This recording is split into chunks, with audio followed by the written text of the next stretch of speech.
Hello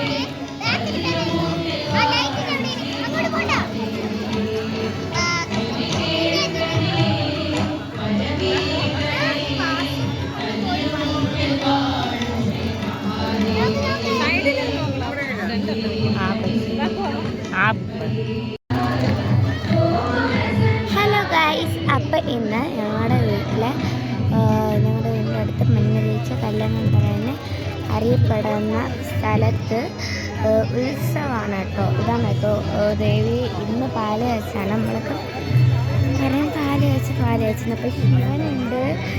second അവിടെ ഒരു ദേവിയുണ്ട് കേട്ടോ. അത് ഞാൻ അങ്ങോട്ട് നിന്നാൽ പറ്റുള്ളൂ. പിന്നെ ഇവിടെ കൃഷ്ണനും രാധയും ഉണ്ട്. എനിക്ക് നല്ല ഇഷ്ടപ്പെട്ടു. പിന്നെ മഹാദേവൻ കറങ്ങി നടക്കാൻ നല്ല ഇഷ്ടപ്പെട്ടൊരു ഇതാണ്. പിന്നെ ഇവിടെ വെച്ച് നല്ല ഭംഗിയാണ്. മഹാദേവനെ ഇഷ്ടമുള്ളവരൊന്ന് കമൻറ്റ് ചെയ്യണേ. ഇങ്ങനെ വരുമ്പോൾ നല്ല എന്തോ ഒരു ഇതാണ് കേട്ടോ. മഹാദേവൻ അങ്ങനെ ലൈറ്റ് കാണുന്നുണ്ട്. പിന്നെ അവിടെ ദേവിയായിരുന്നു. അപ്പം നമുക്ക് ചെന്ന് കാണാം. അപ്പം ഇതാണ് കേട്ടോ. അപ്പം ഇനി അടുത്തൊരു വീഡിയോയിലോട്ട് വരാം. Bye bye.